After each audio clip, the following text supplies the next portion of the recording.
Right, well today we're just going to have a right good taste of Orkney Spirit, and to start with we're going to have a recipe called rumbled Finnan haddock, which was a great favourite of the famous cookery writer and folklorist Arcadian F. Marion McNeill.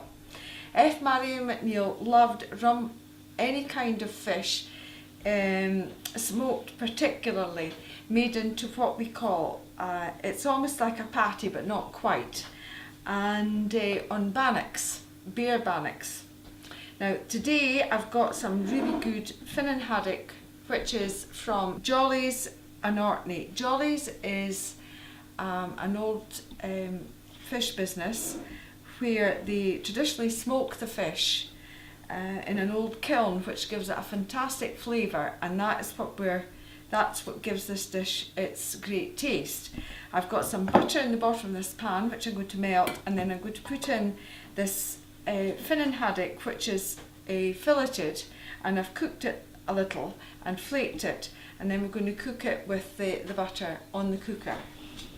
Right, the butter's melted, so I'm just going to add the flaked haddock, smoked haddock. Now this smoked haddock has got loads of flavour because it's actually cooked in a traditional kiln, and so because it's got so much flavour in it, you probably will not need to add any salt, so I will not be adding any salt to this recipe at all. Now the idea is that the fish will cook in the butter, finish cooking the butter, but the reason it's rumbled means that it's stirred round and round in the pan, which breaks up the fish, but it's not as smooth as a patty. It's nice and chunky and gives lots of flavour. Now while the fish is cooking in the butter, I'm going to put some black pepper in. Freshly ground black pepper brings out the flavour of the fish and gives this dish a real good tang. Loads of freshly ground black pepper in. Keep on stirring it so that you'll see that the fish is beginning to break up as I stir it with the wooden spoon. And I know you can't smell it, but it smells absolutely amazing. It reminds me of going into Josh. They do wonderful smoked mackerel as well, which is just incredible. My favourite is the sweet chilli. Anyway, right. Now that this is cooked a bit and it's cooking down, the next thing that we're going to add is a generous squeeze of fresh lemon. Now, it's easy to do lemon if you get a fork and just use the fork to squeeze the juice out.